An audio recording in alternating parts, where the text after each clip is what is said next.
ಶಿವಕುಮಾರ್ ಎಂಬ ಹೆಸರಿನಾದ ನಾನು ಕಾನೂನು ಮೂಲಕ ಸ್ಥಾಪಿತವಾದ ಭಾರತದ ಸಂವಿಧಾನ ವಿಷಯದಲ್ಲಿ. ಸ್ನೇಹಿತರೆ ನಮಸ್ಕಾರ. ಕರ್ನಾಟಕದ ಇತಿಹಾಸದಲ್ಲಿ ಇಂದು ಐತಿಹಾಸಿಕ ದಿನ. ಕರ್ನಾಟಕದ ರಾಜಕಾರಣದ ಅಲ್ಟಿಮೇಟ್ ಟ್ರಬಲ್ ಶೂಟರ್ ಎಂದೇ ಖ್ಯಾತವಾಗಿದ್ದ ಕನಕಪುರದ ಬಂಡೆ ಡಿ.ಕೆ. ಶಿವಕುಮಾರ್ ಅವರು ಇಂದು ಕರ್ನಾಟಕದ 25ನೇ ಮುಖ್ಯಮಂತ್ರಿಯಾಗಿ ಅಧಿಕಾರ ಸ್ವೀಕರಿಸುತ್ತಿದ್ದಾರೆ. ಹೌದು, ಕಳೆದ ಕೆಲ ವರ್ಷಗಳಿಂದ ನಡೆದ ತೀವ್ರ ರಾಜಕೀಯ ಹಗ್ಗಜಗ್ಗಾಟ, ಜೈಲುವಾಸ, ಹೋರಾಟಗಳ ನಂತರ ಕೊನೆಗೂ ಡಿ.ಕೆ.ಶಿ ತಮ್ಮ ಪರಮೋಚ್ಚ ಕನಸನ್ನು ನನಸು ಮಾಡಿಕೊಂಡಿದ್ದಾರೆ. ಒಬ್ಬ ಸಾಮಾನ್ಯ ರೈತ ಕುಟುಂಬದ ಹುಡುಗ ಸಿದ್ದರಾಮಯ್ಯ ಅವರ ನಂತರ ರಾಜ್ಯದ ಅತ್ಯುನ್ನತ ಸಿಎಂ ಗಾದಿಯನ್ನು ಏರಿದ್ದು ಹೇಗೆ? ಇವತ್ತಿನ ಈ ವಿಡಿಯೋದಲ್ಲಿ ನಾವು ಡಿ.ಕೆ. ಶಿವಕುಮಾರ್ ಅವರ ರಾಜಕೀಯ ಜೀವನದ ಅತ್ಯಂತ ರೋಚಕ ಮತ್ತು ಅಪರೂಪದ ಏಳು ಬೀಳುಗಳ ಕಥೆಗಳನ್ನು ನೋಡೋಣ. ಅದಕ್ಕೂ ಮೊದಲು ನೀವೇನು ನಮ್ಮ ಚಾನೆಲನ್ನು ಸಬ್ಸ್ಕ್ರೈಬ್ ಮಾಡಿಲ್ಲ ಅಂದರೆ ಈ ಕೂಡಲೇ ಸಬ್ಸ್ಕ್ರೈಬ್ ಮಾಡಿ ಹಾಗೂ ಪಕ್ಕದಲ್ಲಿರುವಂತಹ ಬೆಲ್ ಐಕಾನ್ ಅನ್ನು ಕ್ಲಿಕ್ ಮಾಡಿ. ಮೇ 15, 1962ರಂದು ರಾಮನಗರ ಜಿಲ್ಲೆಯ ಕನಕಪುರ ತಾಲೂಕಿನ ದೊಡ್ಡಾಲಹಳ್ಳಿ ಎಂಬ ಪುಟ್ಟ ಗ್ರಾಮದಲ್ಲಿ ಡಿ.ಕೆ. ಶಿವಕುಮಾರ್ ಅವರು ಜನಿಸಿದರು. ತಂದೆ ಕೆಂಪೇಗೌಡ ಮತ್ತು ತಾಯಿ ಗೌರಮ್ಮ. ಕೃಷಿ ಹಿನ್ನೆಲೆಯುಳ್ಳ ಸಾಮಾನ್ಯ ಒಕ್ಕಲಿಗ ಕುಟುಂಬದಲ್ಲಿ ಬೆಳೆದ ಶಿವಕುಮಾರ್ ಅವರಿಗೆ ಬಾಲ್ಯದಿಂದಲೇ ನಾಯಕತ್ವದ ಗುಣ ರಕ್ತಗತವಾಗಿ ಬಂದಿತ್ತು. ಬೆಂಗಳೂರಿನ ಆರ್.ಸಿ. ಕಾಲೇಜಿನಲ್ಲಿ ಓದುತ್ತಿದ್ದಾಗ ಇವರಲ್ಲಿದ್ದ ನಾಯಕತ್ವ ಗುಣ ಹೊರಹೊಮ್ಮಿತ್ತು. ವಿದ್ಯಾರ್ಥಿ ದೆಸೆಯಲ್ಲೇ ಇವರು ರಾಷ್ಟ್ರೀಯ ವಿದ್ಯಾರ್ಥಿ ಸಂಘಟನೆ NSUI ಮೂಲಕ ರಾಜಕೀಯಕ್ಕೆ ಅಡಿಪಾಯ ಹಾಕಿದ್ರು. ಡಿ.ಕೆ. ಶಿವಕುಮಾರ್ ಅವರ ನಿಜವಾದ ರಾಜಕೀಯ ಶಕ್ತಿ ಏನೆಂಬುದು ಜಗತ್ತಿಗೆ ತಿಳಿದಿದ್ದು 1985ರಲ್ಲಿ. ಕೇವಲ 23 ವರ್ಷದ ಯುವಕನಾಗಿದ್ದಾಗ ಅಂದಿನ ರಾಜಕೀಯ ದೈತ್ಯ ಮಾಜಿ ಪ್ರಧಾನಿ H.D. ದೇವೇಗೌಡರ ವಿರುದ್ಧ ಸಾತನೂರು ಕ್ಷೇತ್ರದಿಂದ ಕಾಂಗ್ರೆಸ್ ಅಭ್ಯರ್ಥಿಯಾಗಿ ಸ್ಪರ್ಧಿಸಿದ್ರು.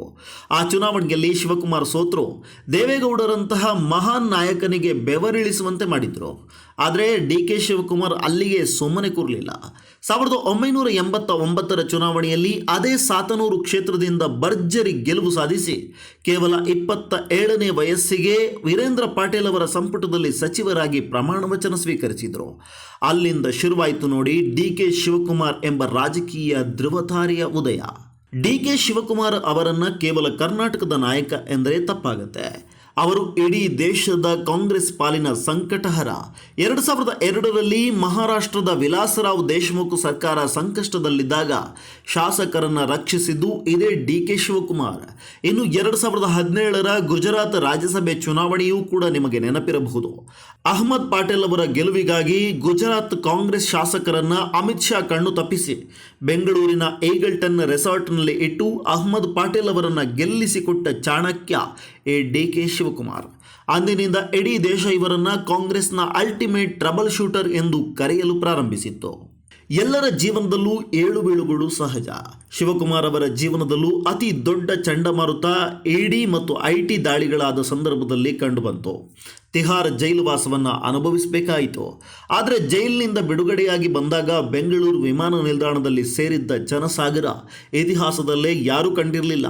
ಅಂದು ಸುರಿದ ಮಳೆಯಲ್ಲಿ ನೆನೆಯುತ್ತಾ ಅಭಿಮಾನಿಗಳ ಪ್ರೀತಿ ಕಂಡು ಕಣ್ಣೀರು ಹಾಕಿದ್ದ ಡಿ.ಕೆ. ಶಿವಕುಮಾರ್ ಮತ್ತಷ್ಟು ಬಲಿಷ್ಠವಾಗಿ ರಾಜಕೀಯಕ್ಕೆ ಕಂಬ್ಯಾಕ್ ಮಾಡಿದರು. ಕೆಪಿಸಿಸಿ ಅಧ್ಯಕ್ಷರಾಗಿ ಅಧಿಕಾರ ವಹಿಸಿಕೊಂಡ ಡಿ.ಕೆ. ಶಿವಕುಮಾರ್ 2023ರ ಚುನಾವಣೆಯಲ್ಲಿ ಕಾಂಗ್ರೆಸ್ ಪಕ್ಷಕ್ಕೆ 135 ಸೀಟುಗಳನ್ನು ಗೆಲ್ಲಿಸಿಕೊಟ್ಟು ಐತಿಹಾಸಿಕ ದಾಖಲೆ ಬರೆದರು. ಪಕ್ಷದ ಹೈಕಮಾಂಡ್ನ ಅಧಿಕಾರ ಹಂಚಿಕೆಯ ಸೂತ್ರದಂತೆ ಇಂದು ಕರ್ನಾಟಕದ ಮುಖ್ಯಮಂತ್ರಿಯಾಗಿ ಪ್ರಮಾಣ ವಚನ ಸ್ವೀಕರಿಸುತ್ತಿದ್ದಾರೆ. 8 ಬಾರಿ ಶಾಸಕರಾಗಿ ಆಯ್ಕೆಯಾಗಿರುವ ಈ ಕನಕಪುರದ ಬಂಡೆ ಕೊನೆಗೂ ಕರ್ನಾಟಕದ ಅತ್ಯುನ್ನತ ರಾಜಕೀಯ ಶಿಖರವನ್ನು ಏರಿದ್ದಾರೆ. ಒಬ್ಬ ಸಾಮಾನ್ಯ ರೈತನ ಮಗ ಇವತ್ತು ಇಡೀ ರಾಜ್ಯದ ಹೆಮ್ಮೆಯ ಮುಖ್ಯಮಂತ್ರಿಯಾಗಿದ್ದಾರೆ. ಡಿ.ಕೆ. ಶಿವಕುಮಾರ್ ಅವರ ಈ ಸುದೀರ್ಘ ಹೋರಾಟ ಮತ್ತು ಜಯದ ಹಾದಿ ಪ್ರತಿಯೊಬ್ಬರಿಗೂ ಸ್ಫೂರ್ತಿ. 25ನೇ ಮುಖ್ಯಮಂತ್ರಿಯಾಗಿ ಅಧಿಕಾರ ವಹಿಸಿಕೊಂಡಿರುವ ಡಿ.ಕೆ. ಶಿವಕುಮಾರ್ ಅವರ ಆಡಳಿತಾವಧಿ ಹೇಗಿರಲಿದೆ? ನಿಮ್ಮ ಅನಿಸಿಕೆಯನ್ನು ಕಮೆಂಟ್ ಮಾಡಿ. ವಿಡಿಯೋ ಇಷ್ಟವಾಗಿದ್ದರೆ ಲೈಕ್ ಮಾಡಿ, ಶೇರ್ ಮಾಡಿ ಮತ್ತು ನಮ್ಮ ಚಾನೆಲ್ಗೆ ಸಬ್ಸ್ಕ್ರೈಬ್ ಆಗೋದನ್ನು ಮರಿಬೇಡಿ. ಧನ್ಯವಾದಗಳು.